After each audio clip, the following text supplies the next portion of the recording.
अस्सलाम वालेकुम, मैं हूँ फरजाना रूही असलम और आप मुझे देख रहे हैं इस वक्त यूट्यूब चैनल पर।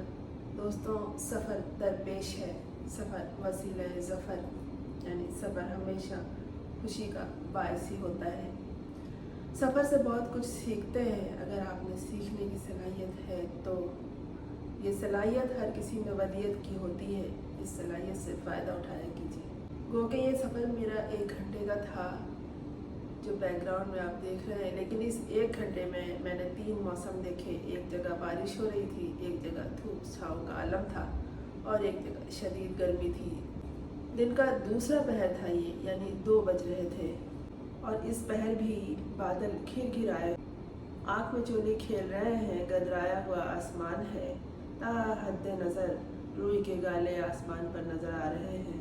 हल्का नीला और दूधिया रंग नुमाया है और दाएं बाएं सामने जहाँ तक नज़र जाती है सब्ज़ा है, हरे भरे दरख्त हैं। वो कि हम समझते हैं कि दरख्तों का पहला काम हमें साया फराहम करना है।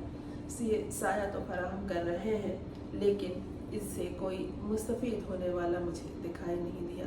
इनके छाँव तन्हा है, इन छाँव में कोई भी खड़ा नहीं है। अगर कुछ है तो सब्ज़ा है जो इन दरख्तों के छाँव के नीचे है। किसी को ये छाँव नहीं चाहिए, इसलिए कि कोई प्यादा या मुसाफिर यहाँ पर ऐसा नहीं है कि जिसको दरख्त की छाँव चाहिए। किसी को छाँव नहीं चाहिए तो ये इतने दरख्त इस सरजमीन पे क्यों लगाए गए हैं? माहौलियात की अहमियत को जो समझते हैं वो दरख्त उगाते हैं। दरख्तों पर परिंदों को बसेरा करने की ज़रूरत तो होती ही है, वो इन पे बसेरा करते हैं।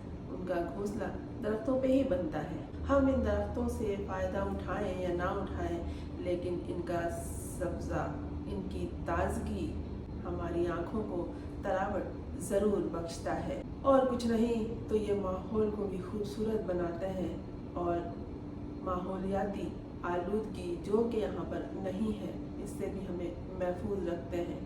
अगर आप माहौलियाती शऊर रखते हैं तो इस बात की अहमियत को भी ज़रूर समझेंगे। दरख्तों के हवाले से एक बात याद आ गई जो कहीं मैंने पढ़ी थी। वो ये कि एक दरख्त होता है चनार का और एक अखरोट का। ये दोनों कहीं आसपास उगे हुए थे, लगे हुए थे। चनार के दरख्त की खूबी कहें या खामी कहें, इसमें ना कोई फूल होता है और न फल होता है, जबकि अखरोट के दरख्त बहुत कारआमद होते हैं। ये दरख्त जिस तरह कतार दर कतार खड़े आपस में सरगोशियाँ कर रहे हैं, इसी तरह वो चनार और अखरोट का दरख्त भी आपस में बातचीत कर रहा था। पुराने ज़माने में अखरोट के दरख्तों को ख़ास तौर पर मिंबर बनाने के लिए इस्तेमाल किया जाता था, क्योंकि अखरोट की लकड़ी बहुत मजबूत और नहायत पायदार होती है। अखरोट के दरख्त का साया भी नहायत घना होता है, जिस पे कोई फल नहीं लगता, लेकिन कारआमद ये भी है। और वो किस तरह के इस दरख्त से फांसी घाट बनाए जाते हैं। ईरान से ताल्लुक़ रखने वाले एक शायर हैं शहरयार, जिनकी देरीना वाबस्तगी तो तुर्की से है, लेकिन वो ईरान के हवाले से मशहूर है, ईरान के हवाले से शोहरत याफ्ता है। उन्होंने चनार और अखरोट के दरख्त की गुफ्तगू को शेरी सनफ में ढाला है और नहायत खूबसूरती के साथ ढाला है। पढ़ के सर धुलने को जी चाहता है।